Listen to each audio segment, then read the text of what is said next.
TaxAct understands you haven't memorized the tax code. That's why TaxAct has live experts to help. TaxAct can even do it for you if you prefer. It's the easiest way to know you're doing it right. Well, other than going back to college and obtaining a bachelor's degree in accounting with a minor in finance, then interning somewhere and becoming fluent in all tax forms. But that might be hard to accomplish before tax day. So maybe just stick with TaxAct. TaxAct. Let's get them over with.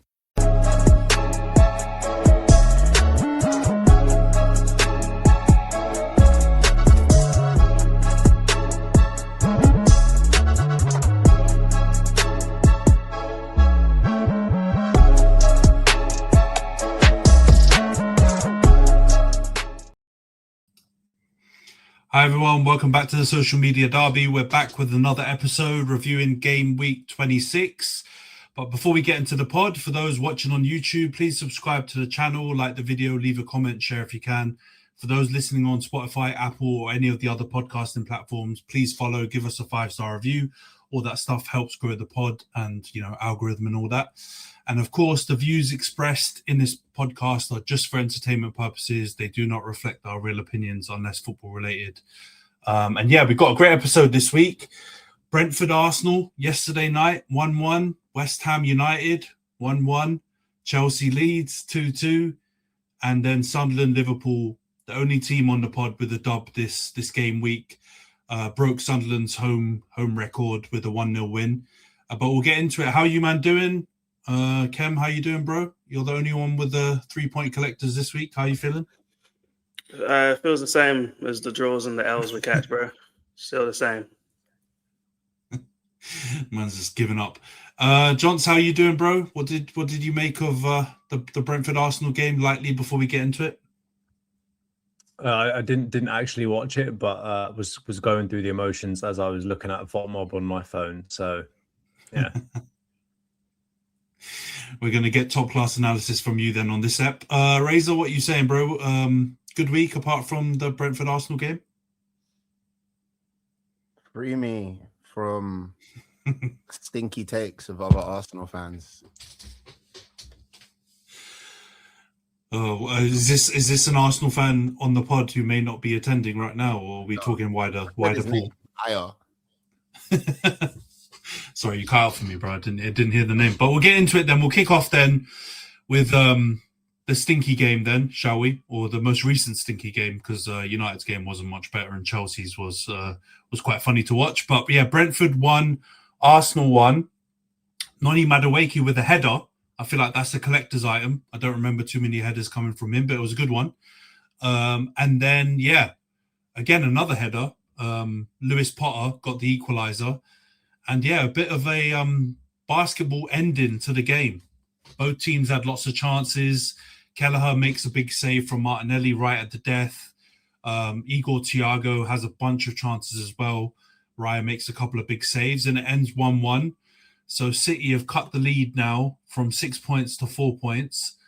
We'll carry on with you, Razor. What did you make of the game? And what did you make of the result? Do you think it's a good point, or do you feel angry that you didn't get the 3?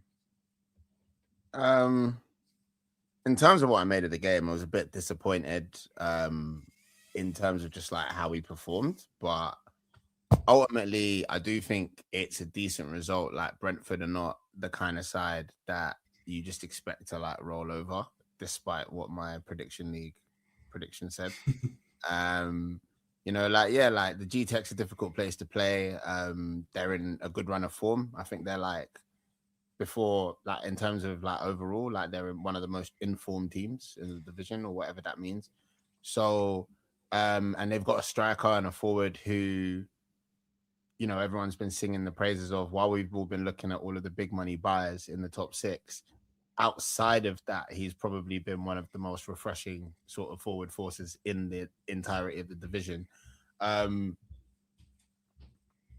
disappointed. We're in a title race. We're on a title charge. We want to win every game. I feel sometimes like Arsenal fans get a bit arrogant though, when it's like we almost expect every team to turn up and just roll over for us. And if they don't, it's got to be a catastrophe. I think there were a lot of things in the game that like I wasn't particularly happy with from an Arsenal perspective. But again, there were a lot of things that like there were a lot of scenarios that like ever so slightly over we leave there with nothing. Do you know what I mean? Like I think Rhys made like 2, maybe even 3 incredible saves that have like kept us in the game at arguably points when we didn't really deserve to be in the game. Do you know what I mean? And again, I said it before, like the last time we won the league, it wasn't a bunch of 3-0, 4-0 wins. Do you know what I mean? Like there were stinky 1-1s and 0-0s in there. And yeah, the most important thing is that we finished the game week at the top of the table, which, you know, we've done. There were concerning bits. I'm not taking it as a coincidence that I own here after Eze put in that performance. That's not a coincidence. I don't care what he says he's doing. I know he's not preparing for Valentine's Day. So whatever he says, don't believe him. I mean, that is a good point, the Eze one, because it was definitely, it seemed like, you know, stinker and hooked. Second half, he doesn't, you know, come out. And to be fair to him, his replacement didn't do too much better when he came on the pitch either. So it was a ban for ban when it comes to the stinky. But Jonts, do you think that we've mentioned it on this pod quite a few weeks now in a row about how Eze needs to stand up and actually perform? Were you disappointed with his first half performance? Because you know, I've still seen a few people out there defending him. So what do you make of his performance in the game as a whole now that, you know, hopefully you've watched back the highlights and caught up on it after missing the game live? Yeah, I mean, I can see it from both sides. Like, am I personally angry at him or anything? No. I think it's a big ask to expect someone to perform when they're not getting consistent run of games, right? And I think there are very few players there in the world today that are like true impact players that can, you know, come off the bench and just do whatever they need to do and kind of earn their way into the team. And I think he's probably quite low on confidence. So when you add those two kind of things together, that equation doesn't really result out to somebody who you expect to perform. And I know that's just the way things go at big clubs, right? When you're fighting for stuff and you've got quite a deep squad, you can't expect to just get given unlimited time to bed in and so on and so forth, right? But from the other side of things, I do kind of understand why people might be upset, right? Which is we bought you for big money. You've played in this league before, right? And what we're asking for, yeah, fair enough. We can talk about the off the ball stuff, right? But we're not even seeing much on the ball, right? Creatively speaking, either. So I think there is a fair expectation to say, mate, you've been in this league for a long time. You're a good player. We know you're a good player. We bought you for money. Like, come on and you know, show us something at least from the creative side of things. Like, we're not all expecting you to track back and be kind of this off the ball monster, but you've got to show us something. So I kind of get it from both sides. I'm still willing to give him time, right? And I think Khem, when he's not being an outrageous troll, makes a point. We do need to give players time in the league and even time in new teams when they've been in the league and they're playing in a very different style. So I'm happy and willing to give him time, because we have seen that happen with other players before where they haven't started well and then they kicked on, right? We've got actually quite a few in our team already that did not start so well and yet still look pretty decent. So yeah, I see it from both sides, but I'm willing to give him a bit more time. Am I on the train of thought though, where he is a godsend, you know, cannot do any wrong? No. And I will call it out. He isn't playing well currently, but I don't want to jump on his back and say like, hey mate, you don't deserve to get in the team. To be honest, the person that he's the understudy to is also not necessarily performing. So if we're going to hold, you know, both players to the same standard, well, yeah, maybe he does deserve a bit more of a run of games just into form. Likewise, you got to do something. You got to show us something. We're not asking for you to bang goals in. Like, you know, we can turn into Liverpool fans and say progressive passes and just cover all the blades of grass on the pitch. We can do that. I'm fine with that. Just a little bit of something, please. Yeah, I mean, but you make a good point though at the end there. Before I flip to Khem and get kind of the rival perspective on the Brentford game, he's probably gonna get a run now because obviously Marino's injured, Havertz has now got his injury, and there's a doubt for the Spurs game, and apparently Odegaard was pictured limping into the bus or whatever else, and it looks like he may be injured too. So I mean, maybe this is a chance for him to get that rhythm, and it's gonna be one of those situations where he's gonna just have to pull himself out of the funk and the stink, because you're not gonna have too many other options. When Neri's on loan as well, another one of Io's favorites. So that he's gonna get the opportunity surely now, and he's gonna have to perform. Otherwise, the scrutiny is just gonna build up, because I can't imagine he would have to be like bombastically smelly to get dropped from the team with all those injuries for a youngster who we've never heard of, or rejigging the whole team, right? So he's going to get a run. Let's be real. And he's got enough quality in the league, I think anyway, from his Palace time, that surely he's got to find a way. And if he can't, then I think you can point some fingers and ask some questions at least of Arteta, maybe like why you're not getting the best out of him, as well as asking Eze why are you not performing, because it's probably a combo of both, isn't it? But Khem, what did you make of this game? Do you think, because there's quite a few people out there, some Arsenal fans included, that think they got out of dodge by getting a 1-1 in that game? Do you think they were pretty lucky to get the draw, or do you think it was a fair result? No, that's a fair result. A point gained, in fact, for the title favourites to be.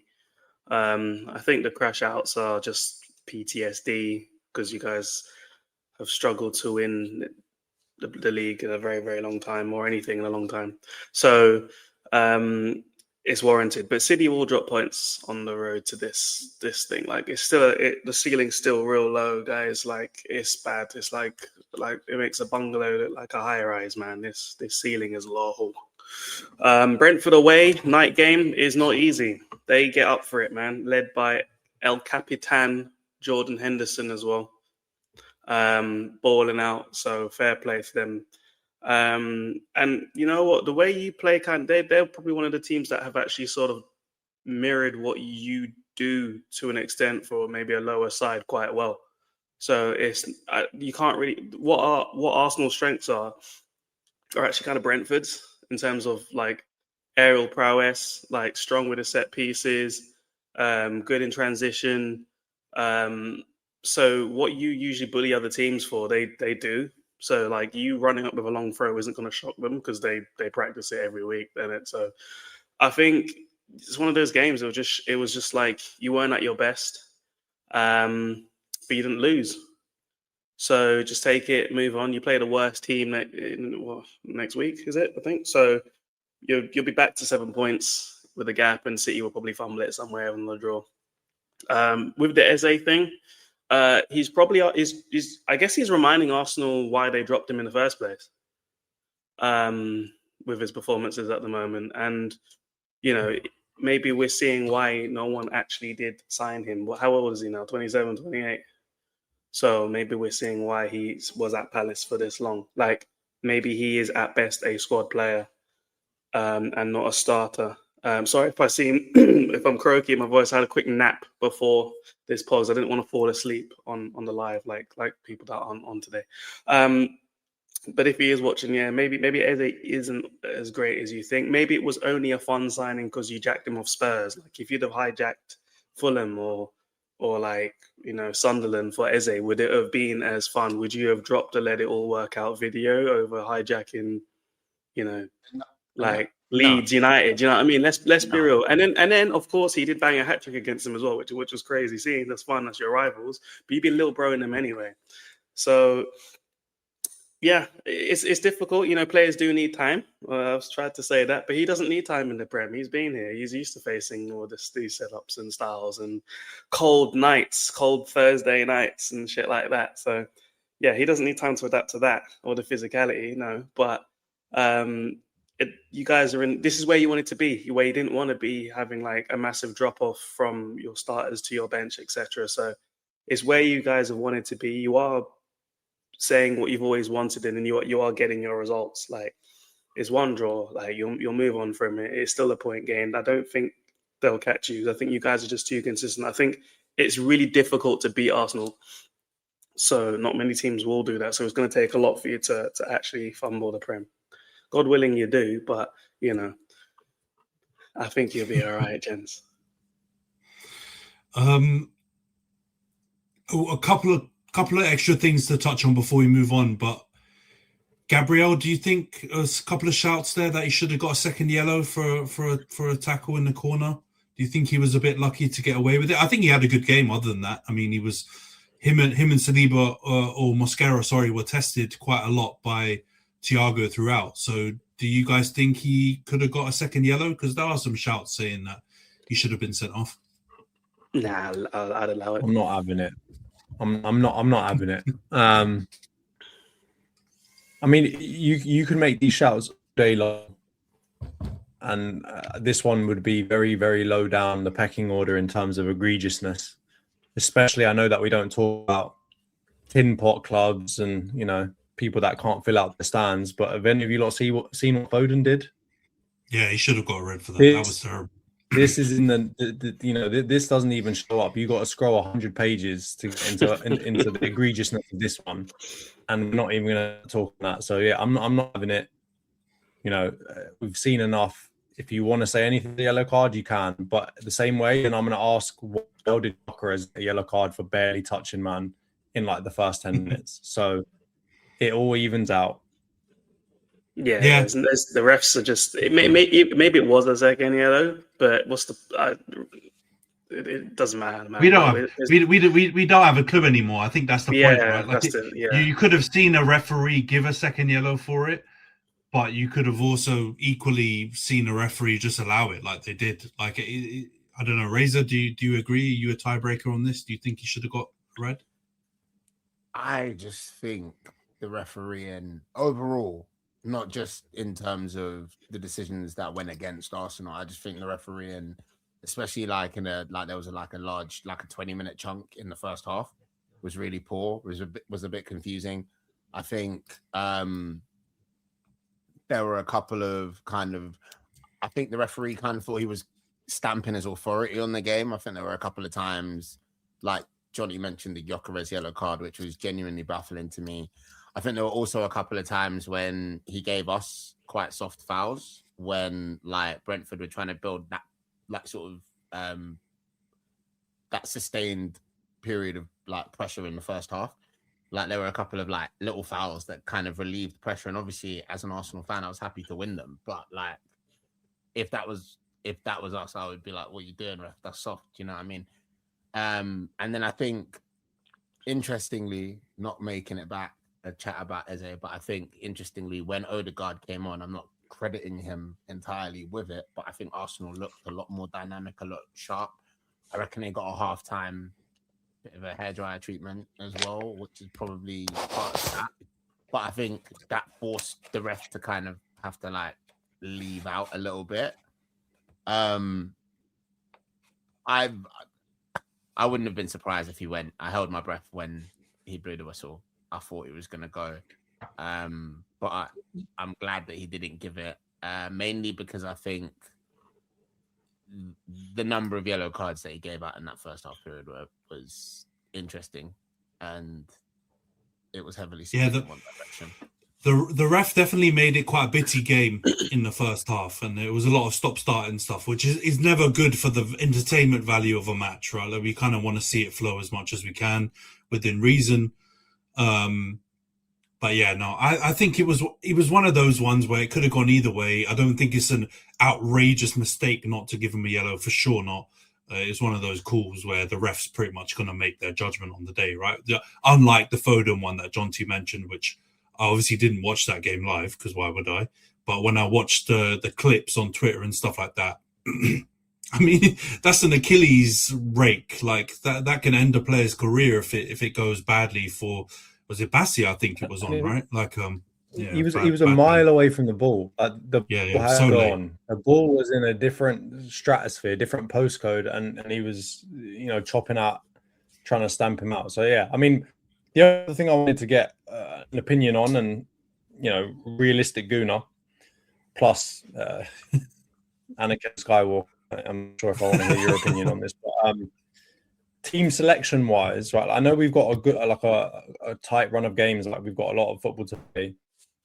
We've got Wigan on the weekend. I'm sure we'll get into it, but starting Mosquera, starting Madueke with Saka on the bench. I know that injuries is one thing, and I didn't actually pay too much attention to whether we had any, but like, I guess if we didn't have any injuries, was this the right game to rotate a little bit? Because I definitely felt like from what I watched, the game was a lot more open in terms of our defense. And then Mosquera, he got skinned a couple of times, but he actually did quite well to recover in them. And I did think that Igor Thiago had a really, really good game. And honestly, I don't know, I might be fully on the Igor Thiago train in terms of like what I think of him, but it didn't feel like we had as much control. It maybe seemed like a game where, to Khem's point, actually Brentford they're no slouch, man. They're a good team. And you talk about long throws. Mark Coyote is the best long thrower in the Premier League. And we are mere mortals when it comes to comparing against what he can do with a long throw. But I want to get Ray's opinion. Like, was it the right time to rotate a little bit? I know it wasn't crazy, but no Saka, no Saliba, no Odegaard. I think, at the risk of getting called an Arteta sexual again or whatever, I think you're damned if you do, you're damned if you don't. You know what I mean? If he plays Saliba and goes, listen, Saliba and Gabriel, best centre-back partnership in the Prem based on form, like, we need to stick with it. We can't afford, like, Brentford's a tricky game. We've got an informed striker. He does that. Like, what game was it earlier this season where Saliba got injured in warm-ups and everyone was cussing Arteta's mum? Like, what do you want to... Mosquera's quality. Every time Mosquera's played at the beginning of the season when we were, like, winning games and stuff, everyone was singing his praises. Yes, we'd ideally have our first team, but like we said earlier, that's when you get the depth and the rotation. Do you know what I mean? Is there much of a drop-off between Martinelli at his best and Trossard at his best? Would Martinelli have made more of an impact in the first half? Would Trossard have scored that chance that Nelly managed to not finish in the second? I don't know. Do you know what I mean? Fine margins and all that. But I do think we're at a stage where we're not sacrificing massive things. Even if we really talk about it, Noni, how he started the game based on the version of Saka that we had yesterday, like, would you have, after seeing how Saka was when he came on, would you have started him? To me, he clearly didn't look fit. Do you know what I'm saying? He didn't look 100% Saka. So he wasn't good. It wasn't a good cameo. Yeah, I actually think, making the subs when we're forced to make the subs, cool, one thing. I think making the subs when we're not forced to make the subs and trusting them, man, to do what needs to be done, that's what we're after right now. That's what kind of separates title challengers from title winners. Do you know what I'm saying? And I think that's actually what the discourse needs to be more about, rather than, because we are going to be damned if you do and damned if you don't. And we can't say like, oh, we can't win without Declan, we can't win without Saliba, we can't win without this player or that player, Saka or Odegaard, because at the end of the day, like, we've been here bare times. We know that people are going to get injured. Do you know what I'm saying? Like, we know people are not going to be available. We waited how many weeks for Havertz? He came into the team, played brilliantly. He's injured again. Marino's injured again. Or no, injured. And fucking God, I haven't looked at the Gabby Jesus injury report in a while, but that's always frightful. Do you know what I mean? Like, we have to get more comfortable with using the squad that we have, because the first 11 staying perfectly fit from now till May for every big game that we need them in isn't going to happen. I hear what you're saying there, my best friend. But to Jonty's question, like, if your next opponents were somewhat decent, I'd agree with the rotation. But the fact that it is Wigan followed by Wolves, I think you could have played the backup guys in those games if you really wanted to keep players fresh. Brentford are a really strong team. They're not struggling like we predicted. They are what, 6th, 7th? I don't know if they're above Liverpool. Probably. If they aren't above us, please get on with it so we can make people look bad like Slot. But like, I think you should have given it a go, get the points, because a lot of the talk is, City are putting the pressure on you. Are you going to choke again, etc., etc. We said the other day you were the only fixture on a Thursday. This week, everyone else had already had their games out the way. There wasn't really any need. You got a quick turnaround to then play on the weekend and all that stuff. So it was designed for you to drop points, and that was a situation where you come in, get a big win against a tricky team on the road, and then you can play whatever against Wigan and Wolves, because you really should get that one done. You don't really need to worry about being bullied or harassed in those matches too much, because you will be dominating possession throughout. So I get what you're saying with rotating the players. Like Havertz has come back in and got hurt, but that's going to happen, man. When you're playing so many matches, that's just the modern age now, unfortunately, as well. Like the pace of the game is intense in this league. You're also in 4 competitions, so your players are going to feel the strain. But I think certain matches and momentum is key. I think you could have played the reserve guys in those fixtures, because you would get the result and they can get some minutes. But who knows what's going on, right? Like, I think, like looking at some of the cameos of some of the people that came on, maybe the team selection was justified. Like, I'm not saying there was a massive difference between performances, but like, I'll give a couple of examples, right? I think Hincapié was really good in this game, and I've not been the biggest, like, I've watched some games of him and he's been quite rash, but I felt like he was pretty good in this game. The guy I always slander on this pod, and I've built the agenda around, I thought he had a good game. I thought he held up the ball really well. I thought he actually did things that I've been like absolutely cussing him for on this pod really well in this game. Like, he didn't get a goal, obviously, but he actually was pretty instrumental in a lot of the good things that happened in the game. There weren't loads of them.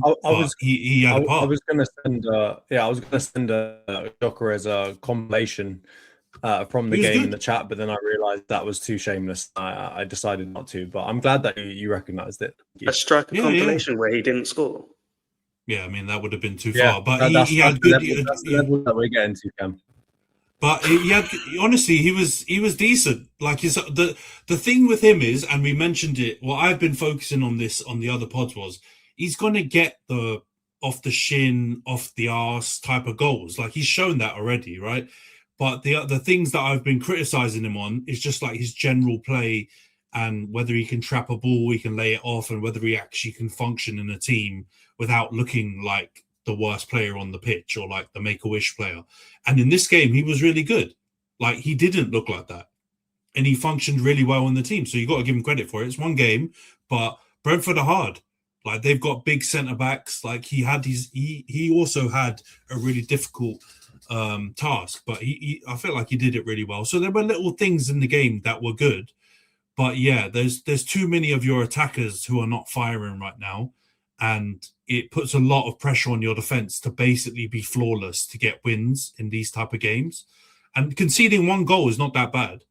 But if you're conceding one goal it becomes such a big impact because your attackers can't bag 2, 3, 4 like consistently enough in those tight games, or get nick a winner, then it's a lot of pressure on like not being able to rotate, like you mentioned, Khem. Because I agree with the Arsenal lads. I thought Mosquera, he had some slightly ropey moments, but he almost immediately fixed them. So if he caused, like, he had a little mistake, he swept it up and he did well straight afterwards. And I like him. I think he's a good defender. But obviously, if you add Saliba in there, he's obviously a world-class defender. It's going to maybe improve it so slightly. But if you want to rotate and go at everything and go for all the trophies at the same time, then you are going to have to, pick and choose your moments to bring in your Mosqueras and your Maduekes and stuff like that to have an impact. And you weren't a million miles away from it, but it was quite un-Arsenal like how many counters Igor Thiago had, how many shots he was able to have, and it was a bit like the organisation that Arsenal are generally very good at was kind of being pulled all over the place by Brentford. And I know they're a good team. They've slapped us up there. So, they've beaten a lot of teams. I think they beat Chelsea there. They've given good games to a lot of teams. But it's one of those games you've got to roll the dice, right? Like, you've got to roll the dice in some of these games. More important than them being good, like, they're very, like, well drilled. Like, their formation was very, like, compact, like they stuck to their defensive duties. The press was never lacking. Like, and I, for one, after hearing all of the flipping set piece discourse all bloody season, I'm not finding it like. It's funny because I feel like set pieces are in fashion or like on the rise for the whole of the league. But like, there's been a particular focus on Arsenal. I do find it interesting that the team that's being coached by a set piece coach basically is a team that seems to have found like a little bit of kryptonite for us. And like, I genuinely, like I've said this before, and I don't think it's necessarily an Arsenal thing. I think it's like the Premier League physicality, set pieces are higher percentage opportunities. I saw a great clip of like Dan Burn talking about it, like in terms of how they prepped to play Arsenal. And he was just sort of saying like set pieces, like long throws, corners, all of that stuff, free kicks, you're increasing your chance of creating a chance or getting a goal. Like it's all like marginal stuff, like small margins, tiny little like percentages increasing and stuff like that. And that's the game that we're playing. And I think like Brentford do all of those little things really, really well, like giving them credit for like being like a good side and like, like they're really like efficient at that stuff. And like, that's why I say, like, I think I get like the banter and stuff, but I think sometimes the Arsenal fan arrogance where it's kind of like, oh, this team didn't turn up and roll over for us. It's like, whoa, what do you want? Why are you crashing out? You crashing out because they did well. If we failed to pick up more than 1 point at Wolves, I might consider a crash out. I mean, Wolves is a different scenario completely, right? Yeah, that's not the same thing. Like Brett, and we have to give credit to not only the coaching but their recruitment is 10-10, and like they're planning, because when they decided to go for Keith Andrews, whether it was the group chat or on pods, I can't even remember, but I was so certain, and a lot of men were very certain they were going down swiftly. But obviously shows how much we know and how much they know. But also their recruitment has been 10-10. Like, Khem's going on Jordan Henderson, which fair dues, he's brought in some of the intangible stuff in midfield. I don't think he's been like one of their top 3 players, but he's definitely been a good signing for them. But obviously Thiago, who came in, I think a couple of seasons back, got an ACL, didn't play the whole season, and now he's come back like a new man and is playing unreal. Kayode, I was saying in the group chat, Jason Wilcox, get the check out. We need him. We need a right back. We'll swap him for Dalot anytime. Yarmouk in midfield as well, going under radar. He's really good in midfield. They've got a lot of handy players, and they've built up that squad. Yeah, over time, man. And the Kelleher's decent as well. Yeah, they've built up a really handy squad that are going to do well in this league, especially the way it's going more physical. Like, because if you look at their back line, they're all giant. They're all giants, and their midfield are really physical. Yeah. And Thiago's got physicality, and I think he's a good player on the ball as well. So they're a really good team. I think that they've really got 2 big things that I think help them. Right, is number one, this is the benefit of playing to your squad strength. Right, I think we've all had a moan before about seeing teams that really should not be trying to play out from the back, and you're just like, mate, what the hell are you doing? Who up there, play the game that you need to play from the point of view of like what you've got in your squad. I think they're a great example, and that's not like to discount the football or anything, because they actually play quite entertaining football. Even before under Thomas Frank, they were playing good football. Like, it's actually enjoyable to watch. There's nothing to disgrace, their team in terms of the way that they play football. It's good, but the biggest thing about it is that it works for the team and the players that they've got. They're not trying to do something that isn't their identity, that they don't have the ability to do. And we see so many of these project managers come in constantly, and they try and get a team to do the exact opposite of what they're used to, of what they're good at, of what they're, of what they have played previously. And we always see it go terribly, right? And I know Amarim's a great example, right? Like, of look at that team humming now just by a different style of football that probably like matches or suits them a little bit better.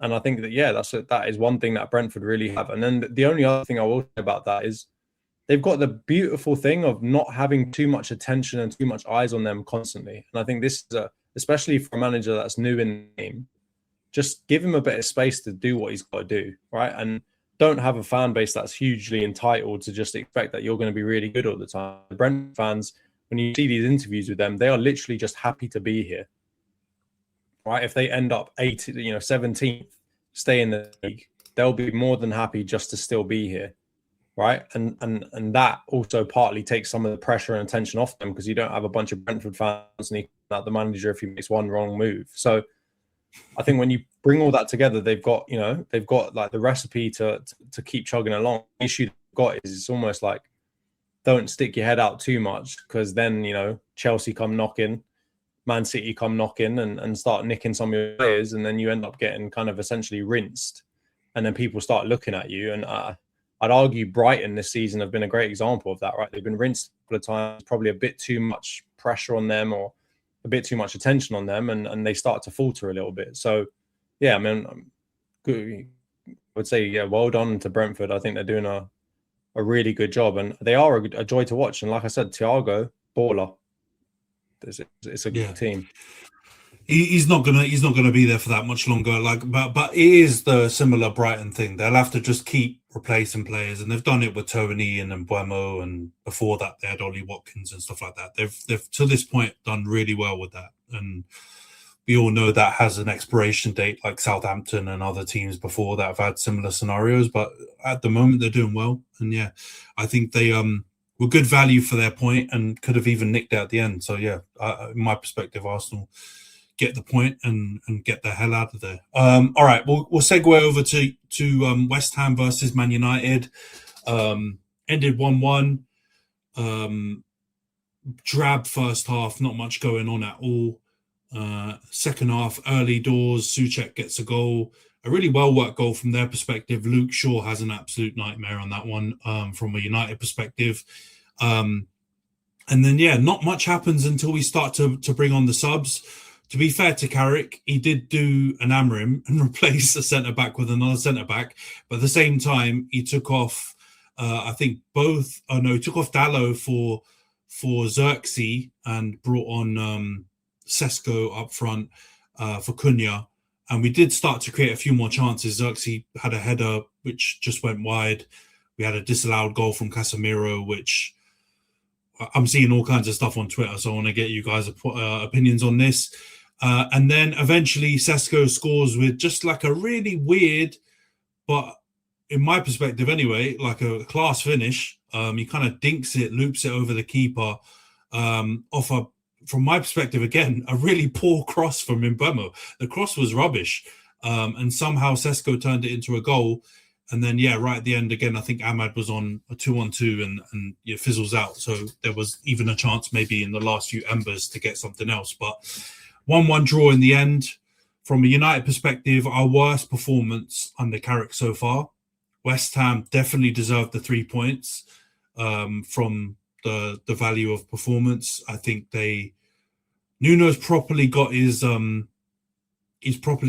way of playing into that team. I had to keep checking that we were playing West Ham because it just felt like we were playing Forest of last season, Wolves of 5 seasons ago.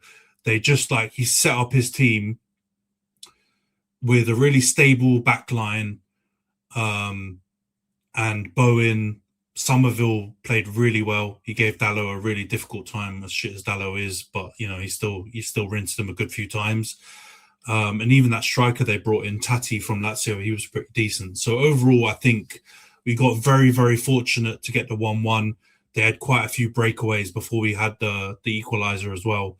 Lenny Oro saved us quite a few times on transition, made some big blocks. But disappointing result. Very, very much, I think, probably even more so a valuable point for us than the Brentford Arsenal game, because I think West Ham probably deserved to win that game. I don't know. Rhys, you've joined the pod. What's up, bro? Did you catch the West Ham United game? And do you agree with my assessment that we were quite lucky to get a point? Yeah, I think so, especially when they went ahead. I think they probably made it a bit more difficult for you to come back into the game. And I just feel like the chances you created, maybe you fashioned, maybe weren't good enough. But the changes sort of helped. And then the goal, you got props to Sesko because that finish was mad. But I think it's a point earned for Man United more than anything, because I definitely think in that environment they definitely could have walked away with nothing. I would sort of same sort of thing you said about Arsenal, just sort of take it and get out of there, really, because it could have ended differently for you. I think you had a few chances though in the first half. I think you had a well-worked corner. Luke Shaw, they cleared off the line, But yeah, it's just those places are always tough to go. And then there's obviously all this hype about this guy and his hair. I feel like that's kind of more the talking point than United itself. Obviously, not like obviously he's doing his thing. And I see a lot of people hating on him online, but I just think people are talking about that when that's not really what should be spoken about. It's a good point for Man United at the end of the day. And something they can build on. I mean, they're in the top 4, right? You're making steps to kind of progress, obviously much better than you have been. And it looks like the boy Cobby's been given a new lease of life. I think he was really unlucky with that offside goal. I think, what was it, like an arm or something? So I thought that was crazy. But yeah, it's just, it's the offside, or who even knows how it works anymore, because isn't it any part of the body you can score from? And like, bro, you're gonna make me crash out on this, and I'm not even that mad about that result, really, because we got mad lucky, and I'm happy that we got a draw and no problem. Like, West Ham definitely deserved to win, in my opinion. But I read some absolute bullshit after that Verts goal. By the way, I'm not coming for you, Khem, but I'm just saying it specifically because that was when I read about it, where he looked clearly offside, and they said they'd started waffling about this 5 centimeters of grace or whatever that they give the attacking player, right? And they gave the goal. If that's the rule, then are you telling me that the bottom half of Casemiro's shirt sleeve is like, and it's less than 5 centimeters for sure? And to be fair to him, before they drew the line, I think he looked way more offside than he did when they drew the line. I'm like, actually, when I first saw it, I did think it was offside. But what's happened to this 5 centimeters of grace or whatever they called it? And for a shirt sleeve, you're having a fucking laugh, mate. I was losing my rag after that. You got to be playing in Europe to get that grace, bro. I see. It's conspiracy settings. Okay, fair enough. Yeah. But I mean, like, that could have changed the game, because that was quite early on in the second, or midway through the second half. So it was. We probably would have thrown the kitchen sink up for a lot longer and more sustained if we'd have managed to get that equaliser, because it was a great header, to be fair, and a good cross from Cobby, because you're right, Rhys. He had a good game in this one.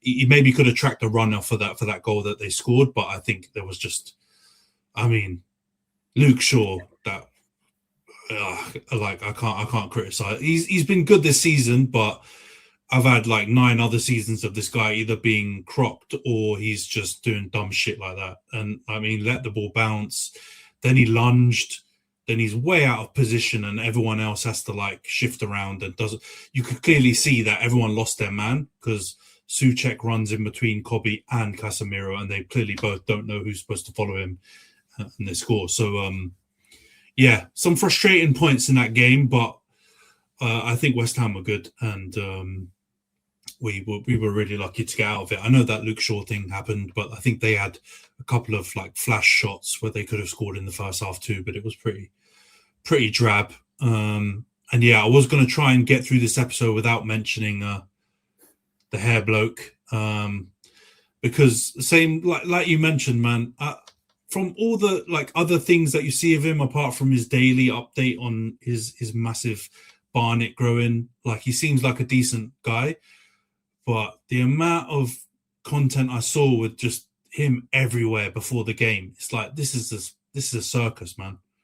I don't want any of this shit. Like, can we just play football games without having to watch all the betting companies and all the streaming companies just using this guy to advertise their crap before the game? Because if we win another 4 games, it's happening all over again, lads. Yeah. I was like, not only for the 3 points, I was like, please, Ahmad, when he was clear in the last action of the game, I was just like, just fucking have a shot and just hope it comes off someone's arse cheek and goes flying in and we win 2-1, cut the guy's hairdo off, give him a 0, don't even give him a short back inside so it takes ages for his hair to grow back again, and just fucking end it, man. Because it was just too much, man. You even seeing Rooney and all these guys being like, I've had fuck enough of him.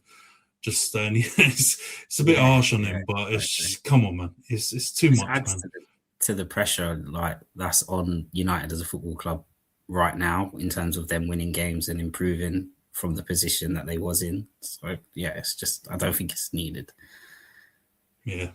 On the other hand, though, you've got to say, like, this is what that comes with the territory of being one of the Cartel Six, as Villa fans call it. And I will say that I spent 3 days this week in Birmingham for work, and I spoke to a number of Villa fans, and honestly, it's all they talk about, right? When they're in the presence of somebody who supports one of the big teams, it's literally all they can talk about. And so I will say, man, I think Arsenal with AFTV, we've had to take it. I think Liverpool, you've probably skated by a little bit. Man City haven't really got any fans, so that's that.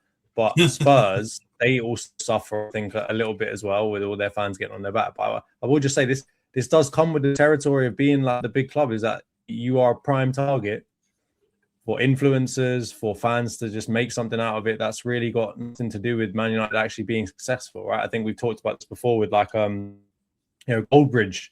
He makes me absolutely cry with laughter. But let's be honest, he probably does better when you guys are absolutely rubbish and you're good. So I think you got to just take it on the chin, mate, and move on. But yeah. Mate, this is I agree with you, but like you mentioned, we've already got Goldbridge. We've been charging it to the game already for ages. We don't need another guy with massive hair. Like, go do that for, like you said, City or another team who got like less fans or less big fans online. And go, give us a break. All right. No. This is deflection of the highest order. Do not blame this guy for taking advantage and getting his little platform out of his quite sizable platform now out of the fact that you lot have been stinky for a prolonged period of time. Like, you beat Arsenal, you beat City. Really and truthfully, yeah, it was West Ham. And this is the thing, like United, you should have won the game. You should have won the game, and we should, yeah. Ever again. Nah, it was always going to be talked about. Come on, man. I don't think my man thought he was going to be growing his hair for 1,000 plus days. No, he definitely didn't. I'm not having a go at him for doing it. Like, the whole thing is for charity, right? So, like, it's big him up. He's doing a good thing, even if he's obviously getting little benefits from it. I think it was a joke at the start, but then because you guys are a joke, it's now gone to charity. But like, that says a lot about your Man United, yeah, that you haven't won 5 games in a row, and God knows. Does this include pre-season, by the way? Because you don't even play enough games to maybe even qualify. Because Arsenal and City have didn't win 5 pre-season games, bro. Like, you're gonna have to start scheduling. Does it include the women's team? Like, what's going on with it? Because you're gonna have people made jokes about this, and I'm not going to be shameless like AFTV were when Arsenal women's won the Champions League and said, you're going to have to. You're going to need it. You're going to have to go back to Hong Kong, get the bus out and schedule like as many games against like the Hong Kong under 16s as you can. So the joke was. Hey, also, the joke. That's not. The joke was our women's team has won 5 games multiple times. So if he'd have just been a bit more, had a bit of foresight and been a little bit, bigger picture, he could have had a slick haircut 4 or 5 times in the last 2 years. But sadly, he just did it on the men's team, and we've been shite. So, I'm sure he's benefited in other ways other than getting a nice haircut. So anyway, we've got this to look forward to again, hopefully in the future. We don't sing Champions of Europe at men's games. We sing them at women's games, and we are rightfully the Champions of Europe. So no, actually, Jonathan, we're currently the world champions, the women's world champions, and that as well now. Have that. Yeah. So, all right, I'll leave that to Rhys to deal with that. I'm not getting involved in it when it's appropriate. No, put some respect on Katie McCabe and big him up. Kelly Big him up. What you don't need to do is don't talk too much because Luca will get mad. So maybe we shouldn't comment on it. All right, let's move on. What you do, manager, get your team. You start setting up friendlies against Lincoln City and these man. You just need to stick 5 of those on the calendar and just go crazy. We're not winning them. We're not winning them. Prem games, though. No, it's all competitions, but it's not including friendlies. Like this season, we've had no competitions. We've gone out and everything. All competitions. It basically is Premier League. Yeah. Right, this season, but he started it last season when we were in Europa, and I think we had 3 wins multiple times, including the other competitions, but we didn't get it over the line. Big up, boss man. This is not not win 5. This is not Bossman V4J. This isn't an Arsenal channel. Sorry, mate. We have waffled too much about them. We'll move on. Let's go on to Chelsea then. 2-2. 2-0 up. João Pedro, Cole Palmer. And then somehow before blink of an eye, it's 2-1, and then I actually started tuning in because I was like, what the hell? Have Leeds actually got a chance? And absolutely diabolical second goal. I'm expecting a mini Rhys crash out when we talk through it because it was just comedy of errors. And then, to wrap it up, the coldest of cold, missed the bloody open goal in the last few seconds of the game. Nwankwo Palmer, come on down. Yeah, crazy end to the game. You've snatched a draw from the jaws of victory. Rhys, what did you make of the game? And do you agree with Rosinha? Because I couldn't quite work out if he really was angry, because I can't really tell with him whether he's joking, whether he's angry, or whether what's really going on when he speaks. But he basically thinks the second goal should have been disallowed for handball. Do you agree with that?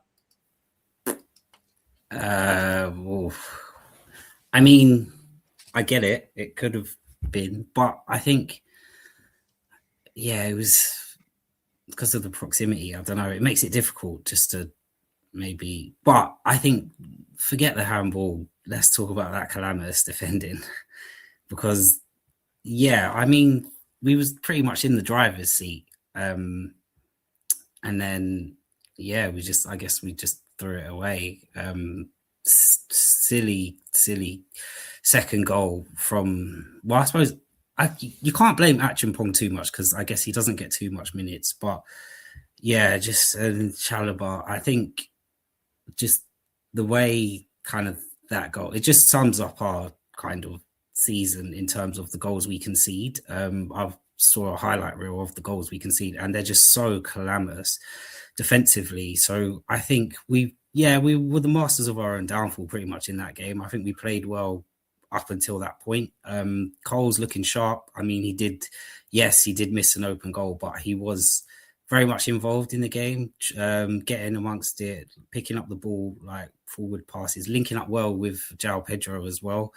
I know we spoke about last week, not too long ago, John, when you said about the Jackson Palmer link up. Well, we might have that reborn, not well. But I suppose it's looking good for João Pedro. I think that's 5 and 6 as well. So he's finding his feet. So we just got to put it behind us. We got a good result today against Hull. But expected that was kind of routine. But in the end, we just have to look at the Leeds game as it's the same story even under Maresca, where winning positions and dropping points, whether it be Villa, I think Brighton came and took points off us. Palace, we went ahead, dropped points. So we just need to, get some more defensive organisation. So I don't fault Rosinha too much on this. I don't think you can't coach that type of defending at the end of the day. And yeah, it just leaves us in a bit of a rut for the race for top 4 because March is coming, and in March it does get a lot tougher for us. I said before on the pod, and then I said that's when we need to sort of show our resilience and show we need to win games to stay in the top 4 race. But yeah, not a good day at the office as far as I'm concerned. You don't drop points like that when from winning positions against people in teams in relegation. It just there's no excuse for that really. Yeah, a couple of other Chelsea mates and other Chelsea fans online have basically been saying it kind of came out of nowhere because apparently you lot, I watched the highlights back, but obviously the highlights are condensed. But they were saying that it was one of your better performances in that first half and up until 2-0, and it kind of all went to shit after kind of Caicedo made that silly challenge to give away the penalty, and then things got a little bit tricky after that. So it's one of them games where when you're, I guess, with the new manager and rebuilding the team, you have those kind of games, right, where the performance was good or pretty much good for most of the game, but somehow you managed to screw it up because, to give away a penalty, I think Caicedo didn't need to do that, really. It's a bit rash. And then, the second goal, like you mentioned, just errors, man. Error after error, could have cleared it 3 or 4 times. Sanchez as well, who's been pretty good recently, kind of doesn't really help the situation too. It's all confusion and it's a bit comical, isn't it? That it boils back to obviously the experience in the team, but obviously we won't get into the transfer policy right now. But yeah, it just shows like when you lack that experience, goals will come like that, and you can be ahead all you want, but if you don't keep focused for the whole game, then that's what happens. So yeah, it's just another testament to the fact the buying policy is shit, and we need more experience in the team. But yeah. Fuck the directors, yeah. What do you man think though? Rival fans, do you think it was a Jonty? I'll go to you first. Do you think it was a handball? Because I do kind of get where he's coming from, and I was actually quite surprised to see it stand. Honestly, I think every single time we ask a question related to the rules of football on this pod, everyone is going to say the same exact thing, which is I don't really know what they are anymore, because I could have sworn there was a point where everyone was saying if it touches a hand in any part or run up to a goal, it is not a goal anymore, right? We had the Kai Havertz one from last season, right, where like barely touched his arm at all and it was disallowed, right? We had one, was it last week? Can't remember who it was, but someone had a shot and it hit the guy's arm and it would have gone into the back of the net. And as a result, even though it wasn't like in that position, still deemed to be a penalty and whatever else. I honestly just don't know what the rules are on the handball anymore. And I feel like they're trying to kind of just like falling away from the whole story, this spiel that they had before about like, if it's in a goal scoring opportunity or whatever else, and they have a certain way of dealing with it. So I honestly don't know, but I think, it probably should be the last thing we talk about when we talk about the game, because really, like, Chelsea should have come out of this way better than they did, right? And we can all cop-outs at some point and say, oh, well, even though we played terribly and should have done better than we did, we still deserve to have won because of XYZ. And at this point, we've just got to completely disregard refereeing and any kind of decisions in games now, right? Like, we just have to put fully the onus on all of us, not all of us, but all of the players, all of the teams, and just say, well, you've got to go and win it regardless of what happens, because you're essentially just picking out of a hat every single time. They may as well literally flip a coin on every decision, and it would be more predictable than what we've got now. That'd be more exciting, actually. It probably would be. Instead of all this VAR, why don't we just go to the side? Ref just flicks a coin, heads is it's a penalty, tells it's not, and let's just it'll be quicker than drawing lines and all that stuff as well. If someone toothpicks someone in the face, doesn't matter. Flip a coin, heads, red card, tails, play on. Like, that's it, and then just it's all subjective, isn't it? Depending on the ref. At the end of the day, and what they see at the time, like, it's not consistent. It's all different. We're being colonized by shit refs. What are we gonna do? We'll get to the colonization bits later. Yeah. Kim. Don't go early. Right? Backgammon. Yeah. God's sake. Yeah. I mean, I get it. Apparently, the official reasoning was that the goal scorer didn't handball it, and it wasn't like the definitive part of the play. And that's the reason why this previous understanding that we all had, that if there was a handball leading to a goal, that it would be disallowed, which, to be honest, just sounds like they made that up on the spot. So I've got no idea. Like you, it just someone makes needs sense. to check the live document that they're using, because there's definitely going to be like edits where they're just adding new bits in, like with crayon. You know, when you do the review function on Word and then you get to see what people are adding to it. It's clearly just that after every game, it's like, all right, well now there's a new. You just see, you see Howard Webb. You see Howard Webb in the document at the same time as you, just jumping in and. I think they're asking Grok each time if it's a thing or not. You know, it's just bad across the board, and I swear it's just this league. I don't feel like, because whenever I watch Champions League, and I don't know, you know, of course you're still tuning in, but like whenever I'm watching European games, it's pretty seamless. Like I don't know about you guys when you're watching, but whenever there's a contentious decision, give or take, it's pretty much like, yep, the right decision is made. Bro, it's Champions League in Europe is not a fair comparison, because they're trying to anyway pick the best of the best. If you go into the actual league and see the average top referee in their leagues, they've got bozos just as much as we do. I think the difference is because we've got the league that so many people watch. We've got probably the most funded referee group of most big nations, and yet they still make absolute clangers and just cover their ass 24/7. Like that Michael Owen show. And how maybe it's not well funded, because most of our refs, like we've said before, go over to the UAE or Dubai or wherever City have their sponsors and get some extra work on the side part time. So they maybe aren't funded well enough, allegedly. So if they actually fund them better, we get some good guys in, like that one that made that decision where I think VAR called him over and he still stuck with his on-field decision, but then he still got like demoted. If we get more of them, man, in, pay them well. Because like the NBA sucks because they have NFL sucks because they have part-time refs. So like I don't even get mad at the refs because it's not even their full-time job. So I expect them to be crap. But in the Premier League, we shouldn't be having this when there's so much money involved, to be honest. I would go the other way. I think the carrot doesn't work. Let's go for the stick. I want refereeing to be part of community service.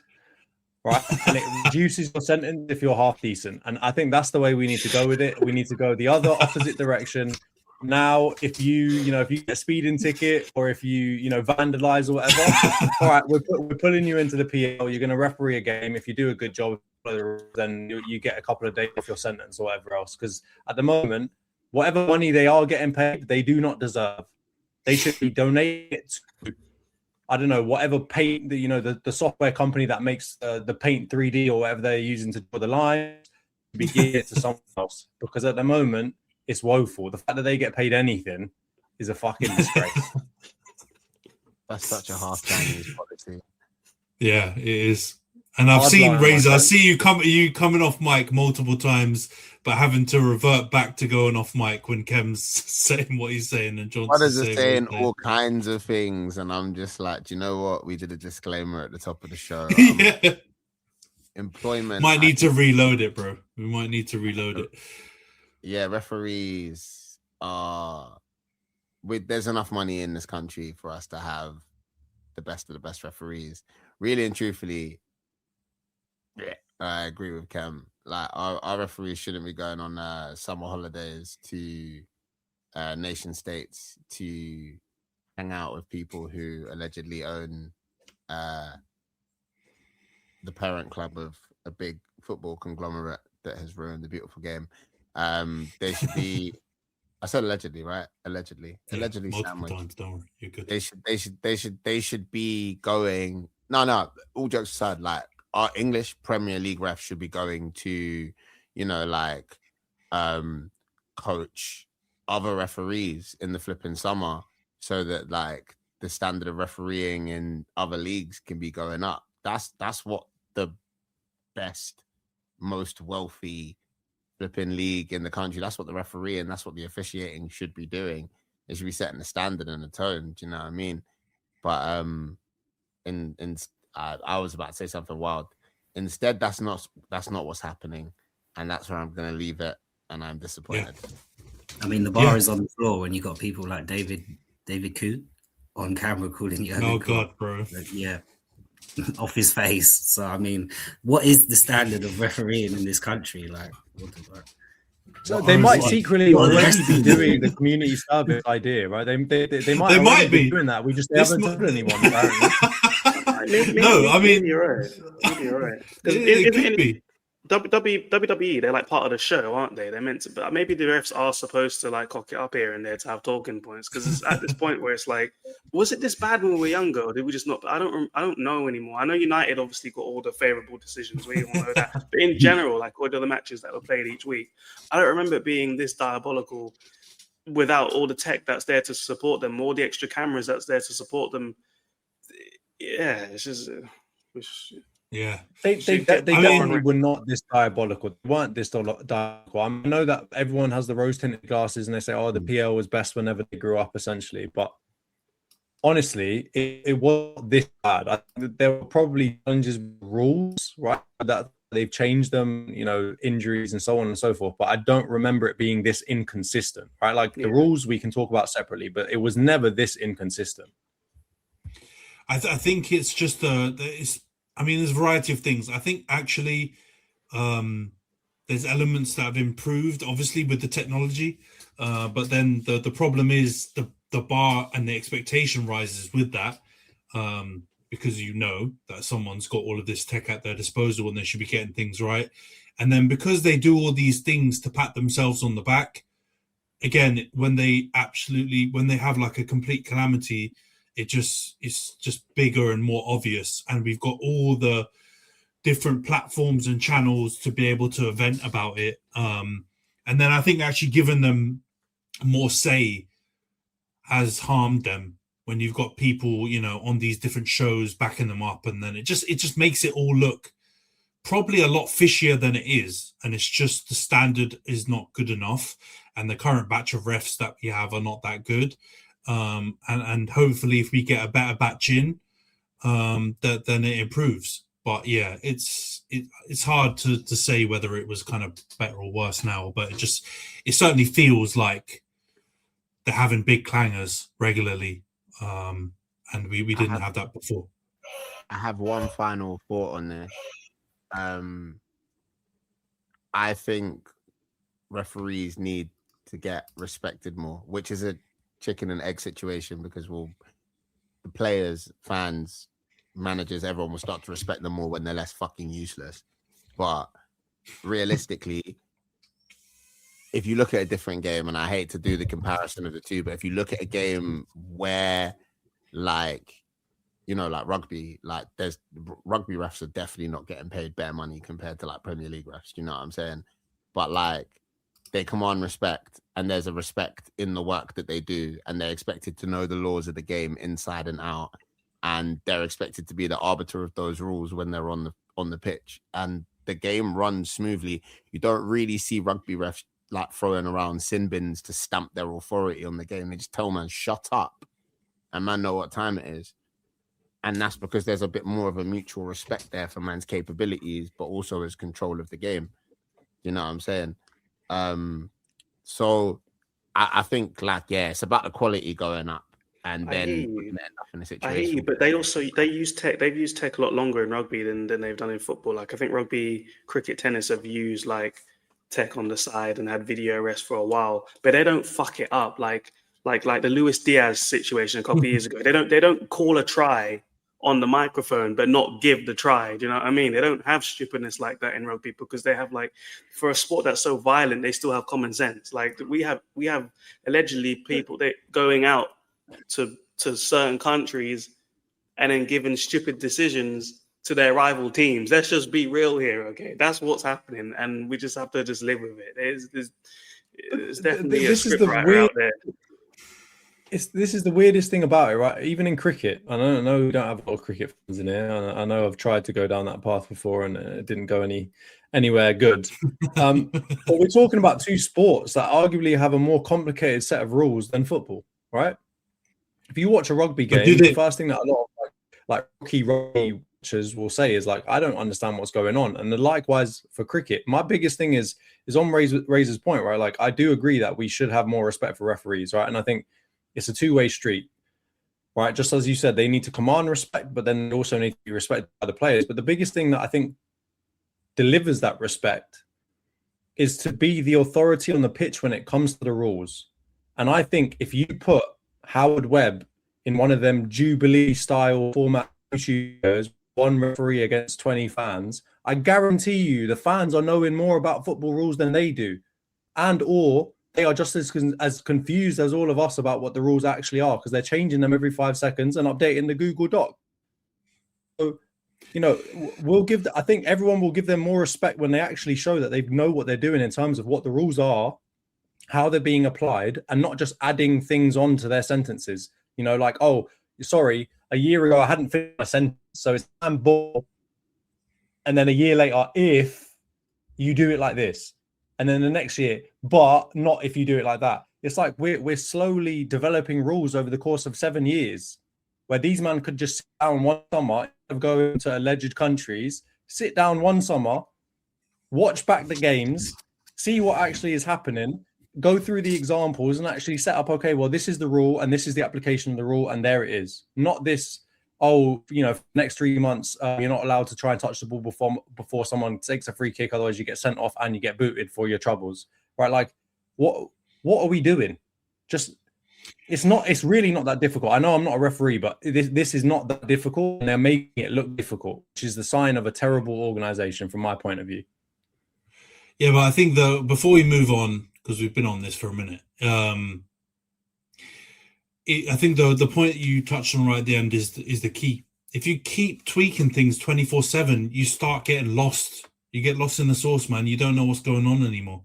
If you just keep like having all of these interpretations of rules because you leave them either in a gray area or you constantly shape shifting them, it's going to confuse people. It needs to be very, very clear. And then you need to say to all the referees on things that are impossible to make black and white, we will back your judgment. If you make a mistake, you make a mistake, but we'll back the judgment. We won't confuse things and we'll just leave it like that. And that's what I think a lot of people who are anti-VAR say. Just go back to the old days with the ref. If they cock it up, they cock it up, and you just know it's an error. Instead of having all of these defensive, explanations from Howard Webb and Dermot Gallagher and all the other mouthpieces on telly to defend them. And then that's when you start to build up animosity and you lose the respect point that Razor was talking about. Because I guarantee you in the olden days, like, the players had more respect for the refs, even if they were making clangers, because they just knew that the ref made a clanger and they would probably admit to them, sorry, Patrick Vieira or Roy Keane or whoever, I've effed it up and, I made a mistake. And then you move on. But if you have all of this defending all the time and all these other things come out, you build up this kind of ill will to them, and you get a 25-minute segment on the social media derby talking about how useless you are. All right, let's go on to the Sunderland-Liverpool game. Only win out of the 4 teams that we cover mainly on the pod. 1-0 away at Sunderland. Only team I think that had a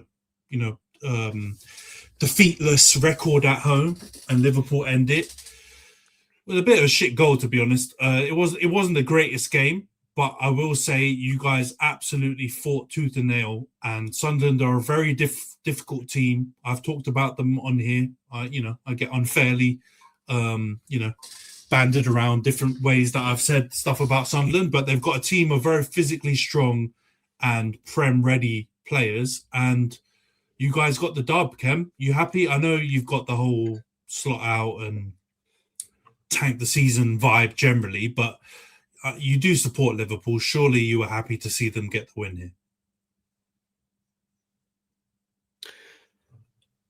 here. Yeah. Rather talk about refs. We beat Sunderland. We took their undefeated record. We're leaving with something. Northeast champs, beat Newcastle away as well in the Battle for Isak. That's what we're clutching at here. Just nothing but crumbs. Yeah, I'm going to be real. I think if Xhaka was in the match, it might be a bit different because I still saw pockets of space that were there to be attacked. They didn't have the right players to deal with that. I think they did battle hard. It was pissing down, etc., all that kind of stuff that would be a recipe for a disaster for one of the Red Cartel. But good fight. I actually, this could end up turning into a war, or it could be a quick one. I think that might have been one of Wirtz's best matches in terms of like being a Premier League player, like both offensively and defensively as a midfielder, as part of the midfield three. Because we looked at him as the weak link for quite a while, but he was in there, man, gritted teeth. He might have had a gum shield in as well, like Endo, battling hard. Unlucky as well with a chance to hit the post. He could have had a couple of assists, but as majority of the season, the guys wasted the chances that he did put on the plate. Another bit of a bozo kind of shooting performance from Ekitike, but he's so fun to watch, so it doesn't even matter. Like even his misses are more exciting than Gyökeres's goals, for example. That's much boring. And Sesko, I'm going to throw him in there as well. He didn't mean that goal, by the way. You conveniently skipped me on the United segment again. He didn't mean that goal. You talk about shinning it in and all that kind of shit, bro. I think he was trying to pass it along to the next man, just looped off his foot and winning. That's how techless he is. But good win from the team. Shout out Wataru Endo, man. What a guy, man. He barely gets any minutes because this manager doesn't trust any of the role players, but he stays ready all the time, comes in at right back, well out of position, a difficult matchup on his side, done bits, messed up his ankle, got up, carried on playing, fell over, hurt it again, trying to defend, winning a header, got up again. Because we know what we're like if we're down to 10 men. We're not going to kick the ball out and get a sub, are we? So fucking hell, maybe that was another reason he got up again. Goes off on a stretcher, will probably miss the World Cup. And he's in his 30s, so that might be his last chance at one. So if we had more players like him, we might not be as shit as we are this season. Definitely a warrior. And also another example of not playing. I don't know what we're going to do now, because that's the backup to the backup of this right back position. It's actually cursed. Like, Frimpong, God knows how many injuries he's had. Bradley is always injured and he's out for the season. And he's always been injury prone because before he used to always get hurt. We told him to put on some bit of muscle to withstand the intensity of the league. But I think he put too much muscle on and the guy runs like he's on fucking Minecraft or something. I don't know what's going on. And then he doesn't play this kid Calvin Ramsey, who's a right back. So I don't know who's next. Szoboszlai might return to right back. Or Jones. Someone joked saying playing Gakpo there, which was outrageous, by the way, because then they would say he might pick up a knock. That didn't even come from that. I saw it. That's you thought I hate him. Yeah, there's genuine haters out there who wish he played right back. That's crazy. But yeah, take the 3 points. It makes Slot look great because United messed up and Chelsea messed up. So now we're suddenly back in this top 4 race. So thanks a lot, guys. You absolute dickheads. Whenever this guy is facing the sack, he turns into 2010 Spain, for crying out loud, or Del Bosque or whatever. Like, unbelievable powers of recovery every time. So yeah, we'll probably lose our next 3 and then slap up like Juventus or someone away from home. That's just how it's going on. I think we got Brighton next. Should win, but it's at home. You should win the game, and then everyone will be back on it's the player's fault, not the manager kind of shit. So yeah, we take it. We take the 3 points, whatever. It wasn't an enjoyable match. Difficult opponent. Beautiful kit. That's it, really. That's the analysis. We're shit. Oh my God. Yeah. 10 minutes we'll never get back, lads. But that what I will 10. That is cat. That was at least like 3. I don't want to speak on this team, bro. But we can tell because you just ping from topic to topic. You're just like, and then. Are you sure you don't have ADHD? It's just the players definitely do the way they perform in most matches. But it was a good, solid win, good battle. But again, it's just they're an inconsistent team. There's no point in getting gassed over a dub because I know what's coming around the corner. It's going to be a stupid 1-0 or dumb defeat against a team we should be beating. Like, that's the situation we're in. What a sad little life. What a sad little life you have. No, there, we just Jay. have standards, mate. We just, I know No, where but we like should be, and we currently ain't. you won the flipping Prem last season, bro. That's last season. We're not talking about last season. I wish we podded last Support your season. I'd have team, bro. enjoyed You it won more. a good game against a good side, and you're here being negative about the team. Like I'll always look at this fixture as a match we should win. Sunderland are still a team that haven't been in the Prem for like a decade. I expect 3 you points won against the Sunderland. game. I'm not like you guys where I'm gonna, put on a light show before the game, get fireworks out afterwards, that kind of stuff, getting gassed over beating Sunderland. That's your man's thing, little man club. We should be beating them anyway. So I'm not getting gassed over it, okay? We should be beating them. We should be going on runs of games, winning 5 games. And we probably have people not cutting their hair as well, for all I know, because we've been diabolical for most of the year. That was only our second Premier League win this year, by the way. But can I just mention that again? In 2026, that's only our second win, okay? Don't ask me to be gassed over it, but that's only our second win. No one said be gassed, but there are positives to take, my friend. Yeah, and you're not big enough to have someone do the hair challenge for you guys, but one day.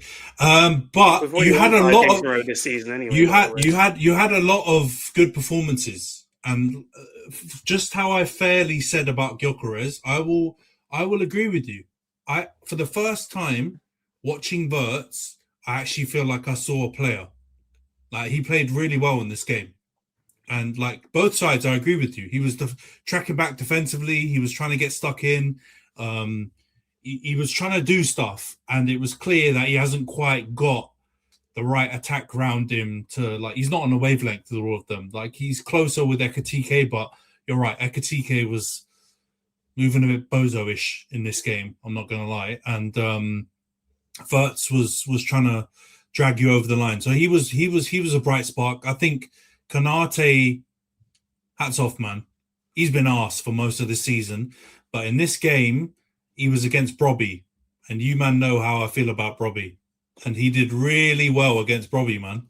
That's a tough task. Him and Van Dijk both did really, really well. And again, I criticize Van Dijk a lot in this pod. But they both did really, really well. And defensively, you guys stood up to the test. So I think you should be more positive, Khem. I know you want to tank the season because you hate your manager. But this was more something to be, smile about. Be cheerful about. No, because we said this after we beat Villa and Real Madrid. Like, I was supposed to be happy, and then I went to Anfield and lost 3-0, sat there losing 3-0 at home to Nottingham Forest, and then had like a 10-game unbeaten run that was just full of draws and shit. So no, I'm not getting gassed because we beat Sunderland away, man. Like I can't get gassed over this team. It's the same team. It's the same coach who doesn't trust any players, who will play some random at right back, who will probably get hurt, and we rinse and repeat. And I'm glad you watched the game because you can see, I'm going to be fair here, Gakpo and Salah, both of them do the exact same thing where they just dribble, cut inside, and smash the ball at the nearest defender, just rebounds off them and goes basically for a counter-attack to the other team. Like, Wirtz can't build up any sort of rapport with these guys because they're doing the exact same shit. We can allow Salah because it worked for 8 years, but both of our supposed wide players don't go around the outside or do any winger shit. They just cut in and smash it low ball straight off the guy's shins back to the other team. And I'm so sick of it. Like one of my friends said Nunez's soul split into 3 Horcruxes and it's gone to Gakpo, Salah, and like Kirkes or something. And I'm like, man, this is true. Like the chaos.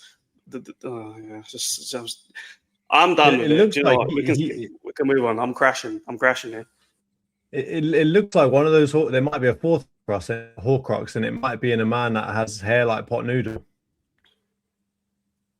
It might be a TK. Come on, it's that bozo gene. There's a bozo gene in him, my friend. There's a couple of bozo moments, but I think for his first season, he's done well. He's been the best new signing in the season. You can try and run it, but he's balled out this year. So. I'm gonna try. I'll try. I don't know if I'm gonna succeed, but I'm gonna try. He has a couple of stupid moments, but I think he's pretty efficient for what we need. It's just I think as a whole we've been kind of garbage. He's not missing like the tap-ins like I used to see. I've seen Nunez go around the goalkeeper wide open and still hit the post. Like people call it the best assist ever because they said he tried to assist Gravenberch by hitting the post. That's how much we clutch with that. But he's also been axed by Al Hilal, by the way. So let's not compare Ekitike to that fool. Yeah, we're going to amend that because he's probably been the best new striker signing. I think saying one of the best new signings is a stretch. Yeah, but he's been if we're good. going to say that, so striker signing, very, very low ceiling, as Khem would say. Yeah, exactly. Yeah. All right, let's move on from the Liverpool game. At least he has double-digit goals, mate. I don't know about any of the others out there. I could see those little cogs turning in his head as he was trying to things come. Yeah, nice work, mate. He's trying. But let's move on. Before we get into the previews, obviously, man, this week has been crazy apart from the games. There's been lots of stuff going on. We'll get to Spurs very, very quickly in a bit. Obviously, Thomas Frank got sacked. But before that, shameful moment for Man United as a club. One of our co-owners was speaking at an event which I think had nothing to do with football or anything like that, but decided to make some quite controversial comments and stated that the UK was being colonized by immigrants. I'm not going to go through all of it because I think he's also come through with an apology, or not even an apology. It was kind of like, I'm sorry I upset you type stuff. I'm sure Rhys will use a girlfriend or girl analogy to back that up. But he basically has kind of tried to cover his arse without really walking back his statements.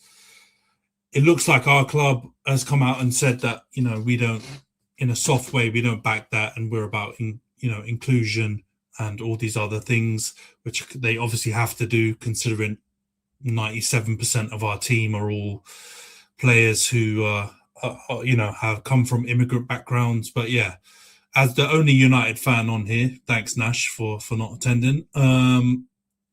Obviously this is disgraceful. Don't agree with the comments.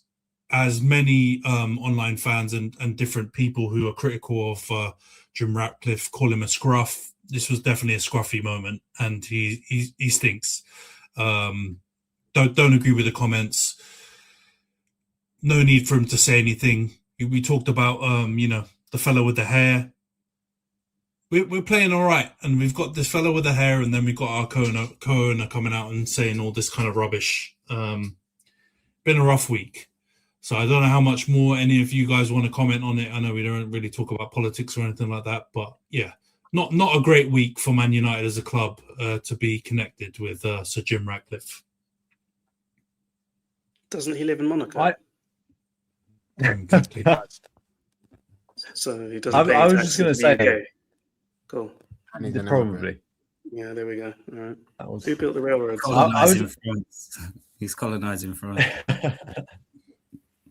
The main thing I was just going to say was like, we talked about this early on in the like ownership of Man United, and we were talking about how are they going to have PR strategy, this, that, and the other. And I'm not going to talk about the content of his message because I think enough has been said about that. And yeah, I think he's going to have he and United a fun time now for the next few months and possibly beyond. I'm sure that there'll be some funny chants that will come out about this as well. But one thing about it is like, it's quite clear this guy does not know how to run a football club. It's very, very, very clear to me, right, that this guy has no idea how to run a football club, and particularly not a football club of Man United size, right? And we talked about this before in terms of his PR strategy and how Man United need to control that a bit better. Leaks, care a little bit more about the optics of how things look from the outside. It's very clear to me that there has been no strategy. I think we were trying to put some strategy to him in terms of some things we talked about when it came to, Ashworth, Wilcox, Barada, all of this stuff before. I honestly think he is just shooting from the hip, got no idea what he's doing. And to be honest with you, I would argue that, the Glazers were hideous from a business point of view, and they've rinsed your club for a lot. But I'd argue you might actually have an even worse owner or co-owner. So good luck. That guy's hair, it might get cut once. But my friend, he's going to be growing his hair out frequently time because your club's a mess. Yeah, I mean, the Glazer thing, the Glazers are in bed with Trump, and I think a lot of people could guess that Jim Ratcliffe, being a petrochemicals billionaire magnate, that maybe he didn't have the most kind of,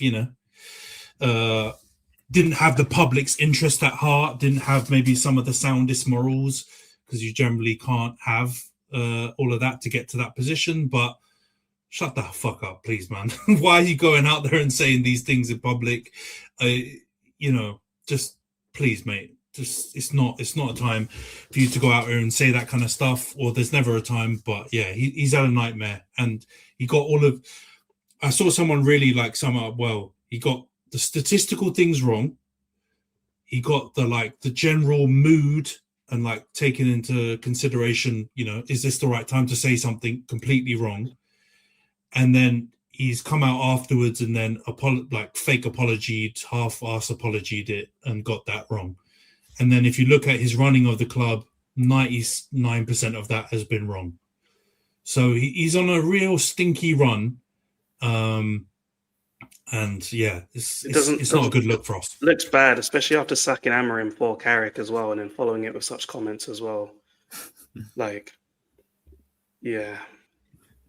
Follows up. But that's your club, man. That's your team. Man. I think the problem get the immigrants out, starting with our Portuguese Moncler wearing manager. Yeah, first. I think it's quite consistent then, isn't it? He got him out of the country, and now he said that he hates immigrants. So it makes me worry. Like when you made all the redundancies as well. Now I wonder how fair that was back then when they done that with all the dinner ladies and all that. Allegedly, they had a shade of colour thing that they did on Family Guy when they sacked dinner ladies. He don't pay taxes. He's fucking living in Monaco. Like all you have to do is shut up and be rich, you dickhead. Allegedly, or whatever I'm supposed to say. Move on before I say something that gets everyone fired from their day job. No, bro. This is the killer. You're in the hat. No, this is the killer. He also is trying to lobby for public funding for our new stadium. Well done, mate. Good work. I'm sure you're going to go far with that. Absolute. I thought you were the biggest club. You need public funding. My God, okay. Right. Bro. I said he is. Not like this is the strategy. So yeah, he's a bellend. No allegedly needed for that. All right, let's move on to the Spurs segment then. We don't really talk about Spurs on here that much other than to say they're shit, but they took a big L to Newcastle, who've been pretty poor as well. Apparently the fans were booing at half-time and then got even worse at full-time. And Thomas Frank has been sacked. And apparently today as well, they've agreed to bring in Igor Tudor. Yeah.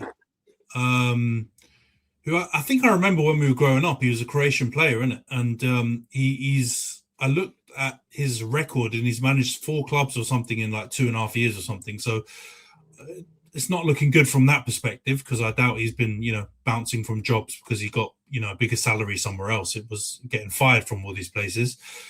What do you, man, make of this? They're in 17th, I think, right now, or 16th, like 4 or 5 points ahead of the drop zone.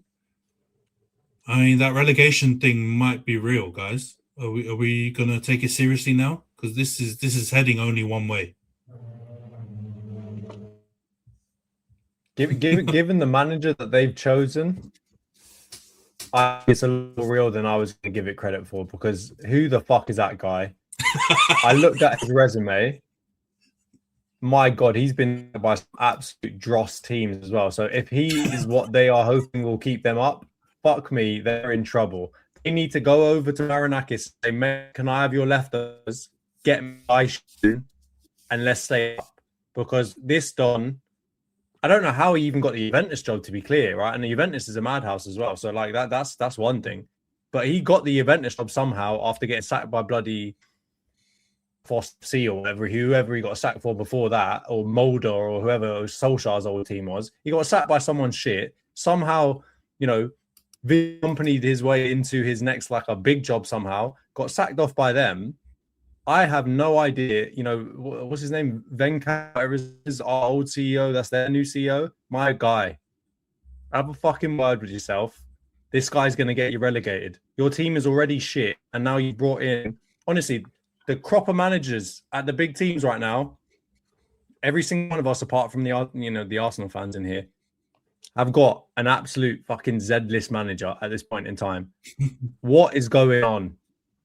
honestly, we've got some of the best, arguably the best players in the world in this league, and the manager crop right now is looking fucking spooky.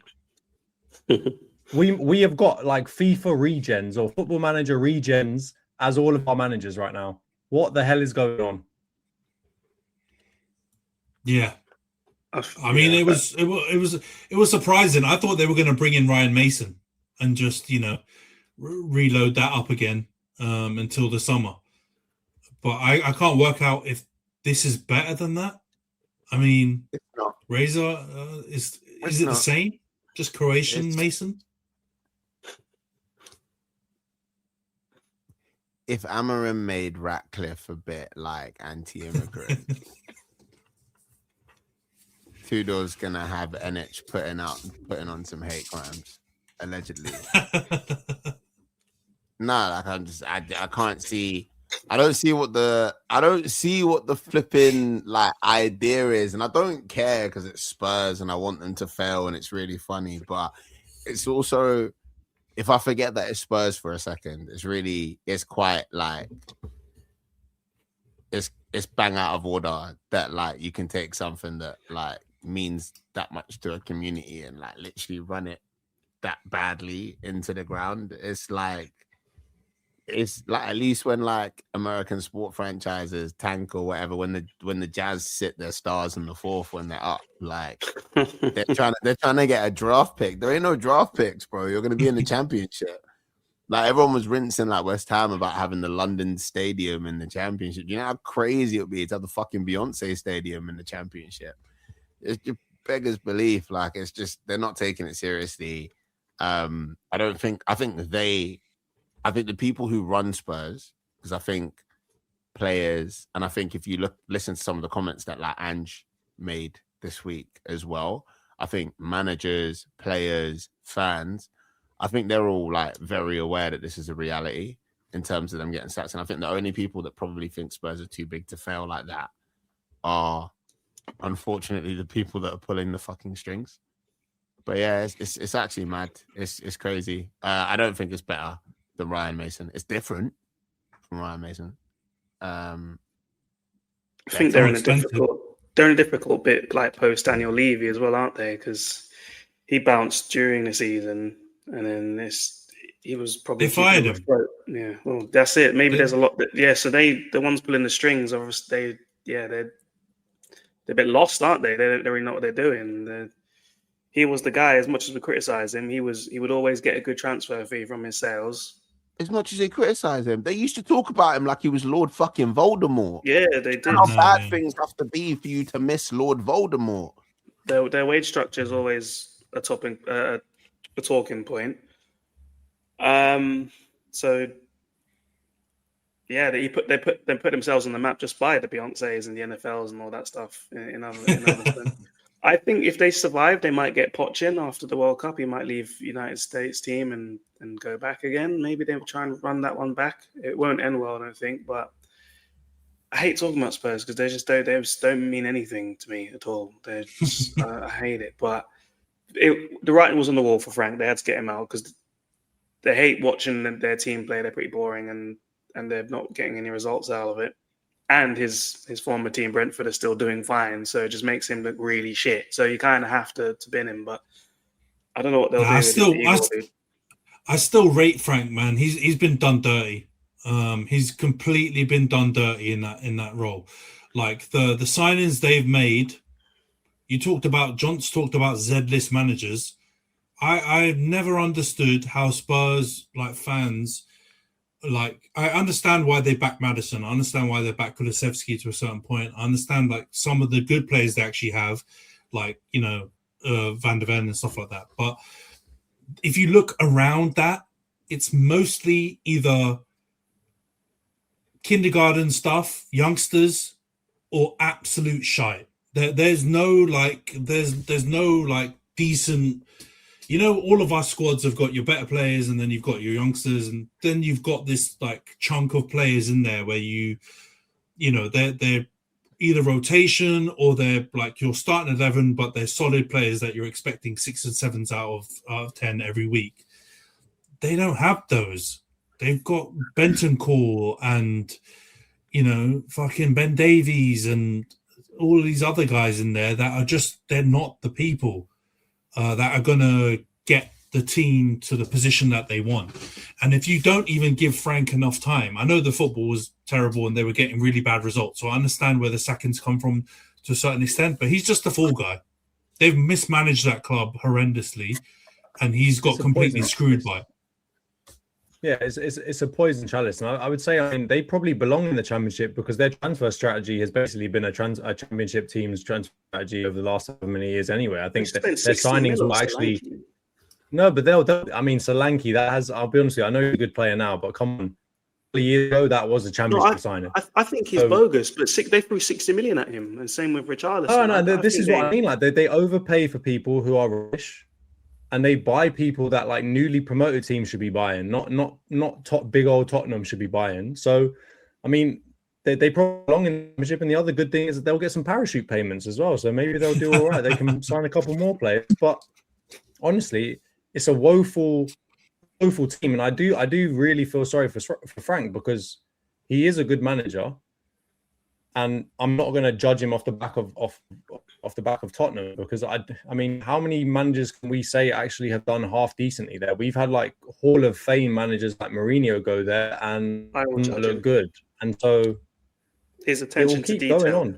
His attention to detail has been rubbish because he couldn't even see what cup he was sipping out of the other day that had Arsenal. So he would have been missing a lot of things. But have you not heard some of the stories coming out of the Athletic and whatever else? Apparently, that was one of the things that rubbed people up the wrong way is that he's using Arsenal as like his example of like good things. So he's saying like this is what we want to aim for, and talking about Arsenal as being the team that aims. He's a silver member. We play and now we do something exactly. Ooh, so he's not wrong, but yeah, it's not a bad thing to talk about a team that moved into a new ground, tried to run sustainably and work their way up, etc. That's not bad, but we can't be walking around with merchandise like that. How do you not notice that? I think you're giving him too much credit, man. I think, like, as much as I agree with you, I still think Thomas Frank is a good manager. I do agree with you that Tottenham is a graveyard for your career. But also, like, Thomas Frank's been in the Prem. He should know what he was looking at. He should know, like, what Solanke was like. Is Solanke their record signing? Yeah. He's up there. They have had a lot of injuries as well. They've had a lot of injuries. Madison's been injured. It has been difficult for him to sort of work from, and particularly where they finished last year. I do think he kind of would, but we say this all the time, but he definitely needed more time to work with that squad. And I just think the type of players they're buying is a testament to the way football's going now, even with big clubs. They're not signing players that can take you to the next level, really. They're signing players that they can invest in for the future, not just to sell on, just like to make them. So I just think top clubs are cutting corners as well. And I think it's just a reflection in certain teams' transfer strategies, like, because you can't expect Frank to come in and work wonders based off the season they had and the sort of signings they've got. Kolo Muani hasn't worked. Solanke's been injured. Madison's been out. Kulusevski was their best player. Haven't got him. Romero seems like he just doesn't want to play for them at all. Jed Spence won't even shake his hand. So it's like it's hard to like. Yeah, you can't. I wouldn't really put the blame on sort of Frank, but I think it's just the case of all the sort of poor decision making from the top down is catching up with them now, and it's just I don't know where they're going with this new manager. Ange said it. Ange said it in his overlap interview. These men do not operate like a big club, and that was just hilarious timing that all came together at the same time, right? Frank's out, and then Ange comes out, and there's an episode released. He also played his team's a madness. He played a no, yeah. I mean, don't get me wrong. I'm not Ange's biggest fan, and I'm sure he will rant a little bit later about his feelings on Ange and how the media kind of made him out to be some god. But yeah, I mean, like, if coming out and saying, "Well, we want to take you to the next level. You're going to buy me one good player, and then the other lot are going to be a bunch of kids." Like, look at their signings. Like Xavi Simons is probably what the best of recently. I know Kudus is a good player still, but obviously injury on that one. Then outside of that, what they got João Paulinho on loan. They've got Conor Gallagher. Is he on loan as well? Potentially, they've got like some Don called Souza, and so Dragusin. This is what we're talking about in terms of the level. Like that, those are mid-table, lower mid-table signings. Supposed to be a big team, and the funniest thing is, like you said, Khem, they're spending like good money on these players. Like they are spending like a big club spends, and if you look at their spend the last many years, it's close to all the rest of us. And yet, look at their team. Their team is woeful. Yeah, it's been a shocker from all of them.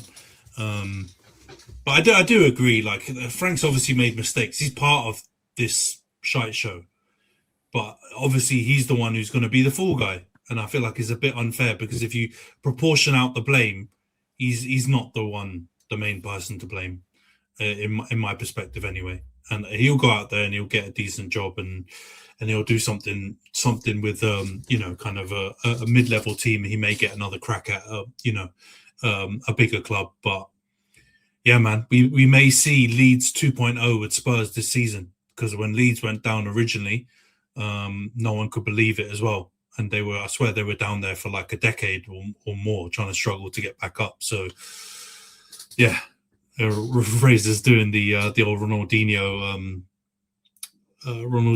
gif. But yeah, we'll move on past Spurs. We've obviously talked about the FA Cup game, so we won't go over that again. We talked about it in the last pod.